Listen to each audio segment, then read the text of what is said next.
ایک بدو آیا، کہنے لگا اے محمد صلی اللہ علیہ وسلم، آپ کی 3 باتیں ہمیں بڑی عجیب تر لگتی ہیں۔ بدو تھا نا، بولنے کی تمیز نہیں رکھتا تھا، اس نے کلمہ پڑھا ہوا نہیں تھا۔ آیا کہنے لگا اے محمد صلی اللہ علیہ وسلم، آپ کے اندر یہ جو 3 باتیں ہیں نا ہمیں بڑی عجیب ترین لگتی ہیں۔ میرے نبی نے فرمایا کون سی 3 باتیں ہیں؟ کہا آپ کہتے ہیں جی میرا کلمہ پڑھ کر مسلمان بن جاؤ، اور بھلا اپنے آباء و اجداد کا دھرم چھوڑ کر کسی اور کا دھرم بھی قبول کرتا ہے؟ یہ تو بڑی عجیب ترین بات ہے۔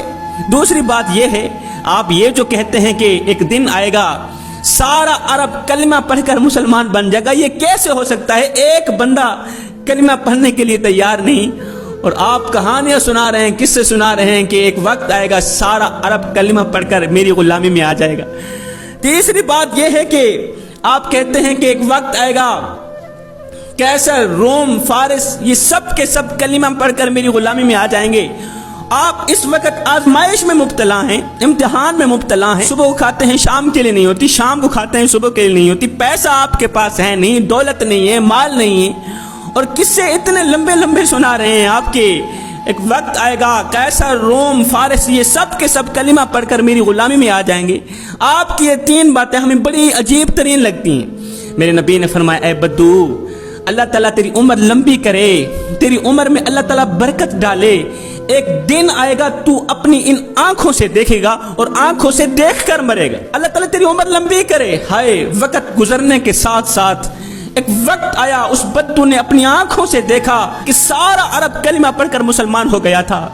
عرب کے کونے کونے سے لا الہ الا اللہ محمد الرسول اللہ کی آواز گونج رہی تھی۔ پھر ہمیں دکھانے کے لیے کہ جو بھی اس دنیا میں آتا ہے واپس بھی جاتا ہے، میرے کریم نبی ہماری نظروں سے اوجھل ہو گئے، اس دنیا فانی سے رخصت ہو گئے، یہ بدو زندہ رہا۔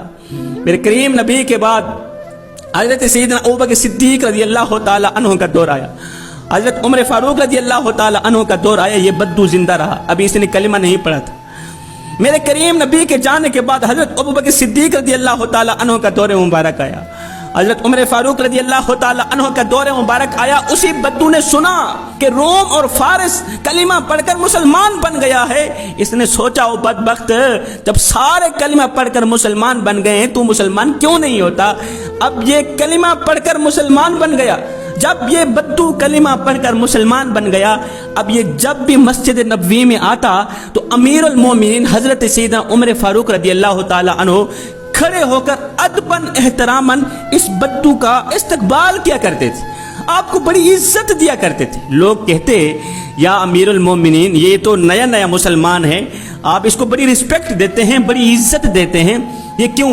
حضرت عمر فاروق رضی اللہ تعالی عنہ نے فرمایا میاں یہ کوئی عام بندہ نہیں ہے، یہ وہ شخص ہے جس کی انگل پکڑ کر میرے نبی نے فرمایا تھا کہ قیامت کا دن ہوگا، نفسا نفسی کا عالم ہوگا، میں تجھے دکھاؤں گا کہ دیکھ وہ کھڑے ہیں روم والے، وہ کھڑے ہیں میرے غلام فارس والے، وہ کھڑے ہیں میرے غلام پاکستان والے جو کلمہ پڑھ کر مسلمان بن گئے تھے۔ بھائیو مجھے بتاؤ تو صحیح، اور جس شخص کی انگل میرے کریم نبی پکڑیں اور جس کا ہاتھ میرے نبی کے ہاتھ میں ہو، اس شخص کو جنتی نہ کہوں تو اور کیا کہوں؟